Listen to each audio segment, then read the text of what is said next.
Hello and welcome to Chess Book Reviews 117. This is about games, board games, which have chess at the side or at the front, but not pure. In other words, there are variations. And some of them contain other gaming elements such as races or chases or stuff for learners who haven't yet perhaps, possibly quite wisely, mastered chess. There may also be race games and games of pure luck. But before we go anywhere, I would like to thank Amit Gutman of ITS for joining the group. And I hope that others will like and subscribe down below and join him in this very small but select collection of viewers of these chinwags. Now, the first book I've got for you has been around quite a long time. It seems two ladies sort of almost Victoriana. One thing is for certain, that whatever they're doing, they're not playing chess. This is Board and Table Games from Many Civilizations by R.C. Bell. And it was published originally in 1960. And the 6 chapters in the book: race games, which is what I sort of tried to say, war games, positional games, Mancala games, dice games, and domino games. And it shows a tile from a gaming set 3,000 years before Christ. And there it is. I must say, that's a lot more impressive than more recent efforts. This is quite a learned book, or appears to be. They say they're indebted to Professor Murray, of course, who wrote the history of chess 111 years ago, whatever it was. And it deals with various, well, I was going to say the word games again, but you know.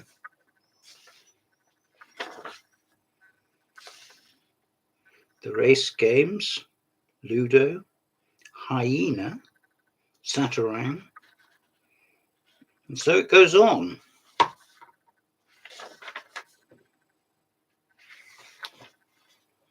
Deals with drafts. 1100 AD, someone unknown, probably living in the south of France, invented a game using table men on a checkered chessboard with the moves of, I'm afraid I can't pronounce this remotely, Al-Khoury. Each player had 12 pieces called, once again, I declare I cannot pronounce it, Furzes. Furze? The name of the queens in medieval chess. And then it goes on to talk about English drafts. Draftsmen move diagonally. I thought that drafts was older than chess, but according to that, if they played the first drafts games on chessboards, it somewhat invalidates that opinion. But anyway, there we are. It shows them both straight and coming at the opponent, see, on the right, on the diagonal. I dare say that they made their own rules up if they wanted to, and probably had a lot of fun out of it if they did, so you don't have to. Here's Fox and Geese. I played Ducks and Drakes, which is you sort of move them side. You move them forward as an army, and you try and catch the duck who can move backwards and forwards, but you can only move forwards like a pawn. There we are. I'm skipping. They're talking about dominoes and crib, which do live on, don't they? But more in sort of older people's comprehension, like in an old person's home or in an old pub. I'm just going to have a little drink.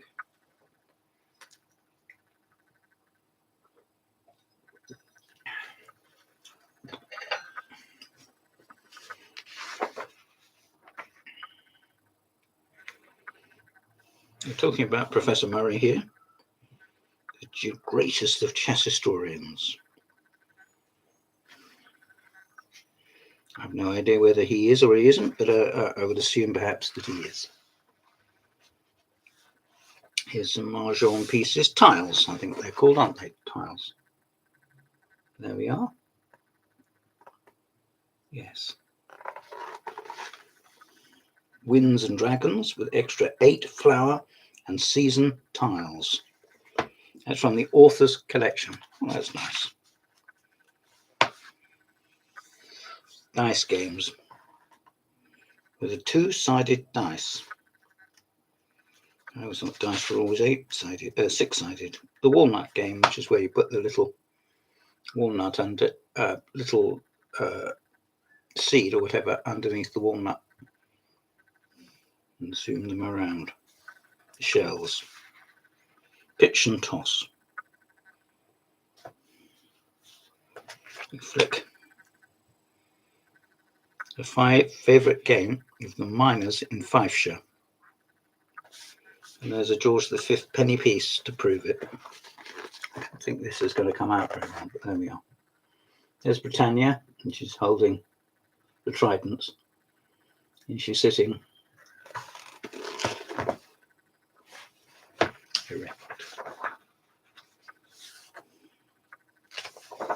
Various games I haven't heard of. The Spinning Treasure. Introducing dice and cards and pegboards for scoring. And let's see, the triangle.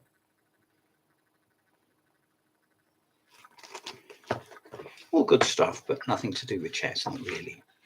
In fact, nothing to do with chess at all. Some things dug up out the ground and others which have been passed down from father to son, as the old expression goes, and so on.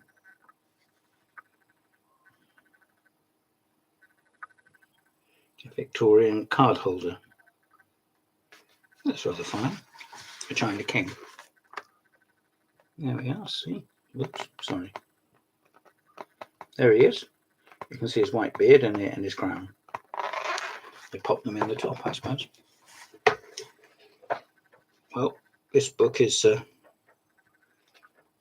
not going to win many prizes from me for being my favourite, but Mancala games.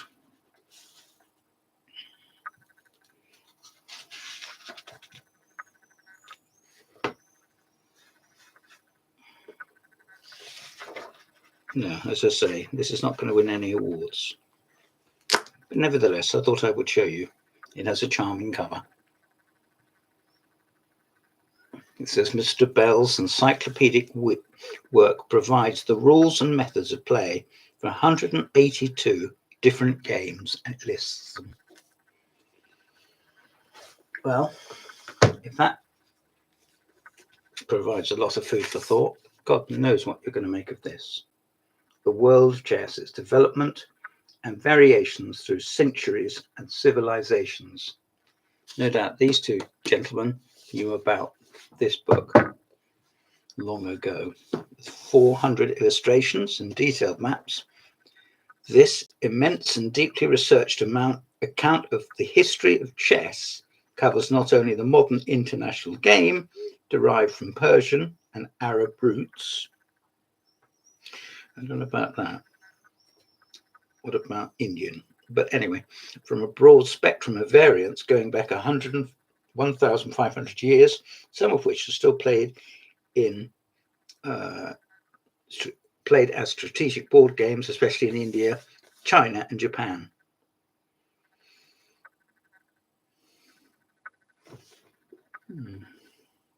Okay. Let's see what we get. It's published by McFarland, which is always a sign of quality. And as you can see, it has various variations on chess. And there's one. White to move. He knows that black is merciless, it says.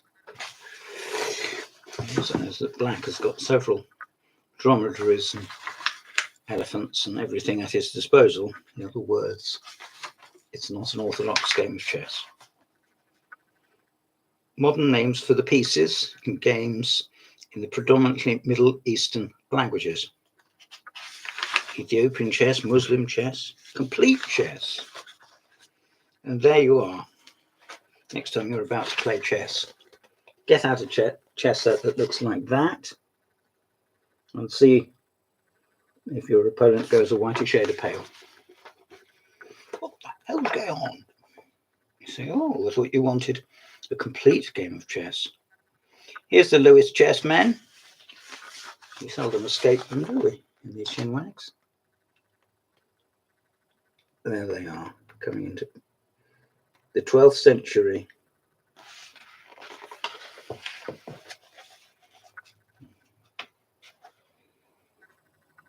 It shows us where chess came in from Africa, well, by the Moors, into Germany in 1050, over to Russia, also in 1050, and across to us, and then out to Iceland, waiting for Bobby and Boris to arrive 800 years later.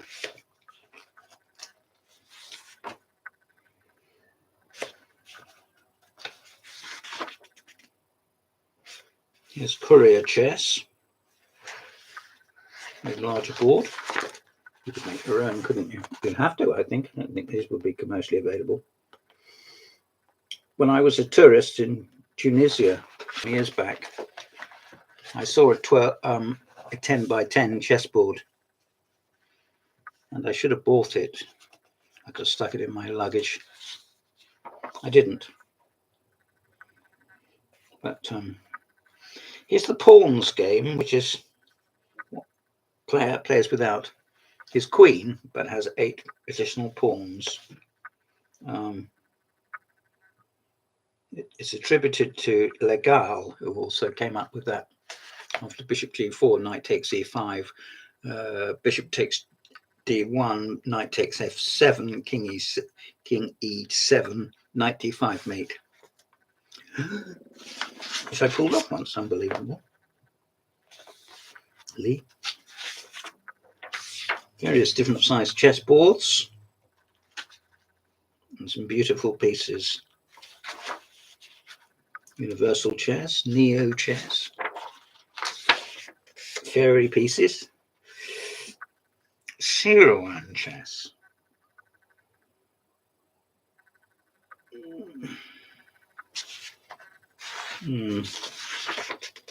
Funny thing is, if a game is old, it seems more acceptable, but something that's been invented in 2007, Spanish chess.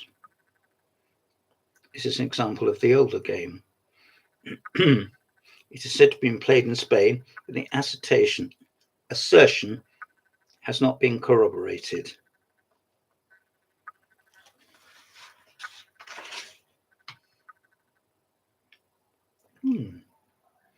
It's got archers as well, bishops, knights, rooks, kings and queens, and pawns.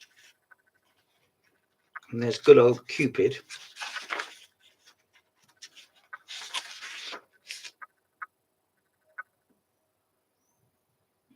Chess out of the box. This is where the book by Emery, my one contribution to chess, which I haven't got with me at the moment, could be mentioned, because that's one of the things that he propounded, I think is the right word, but even if it isn't, I think he showed it to Alaska, who, let's face it, was broad-minded enough to like anything. even large cigars and small cups of coffee.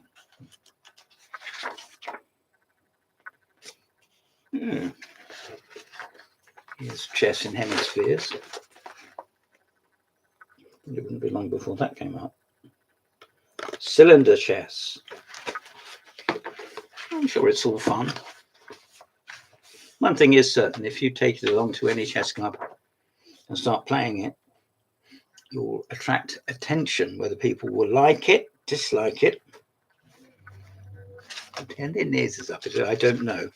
But the fact remains, has four-handed chess, the Hughes chessboard from 1888.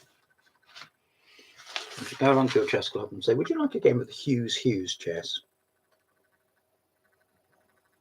They say, oh yes. High time, at least in my opinion, that this was revived. Space chess. It's popularized on Star Trek or some such. Oh yes. Look at that. The final reflection. And there's good old Mr. Spock playing. Didn't expect that to come up. And there we are in a triangle.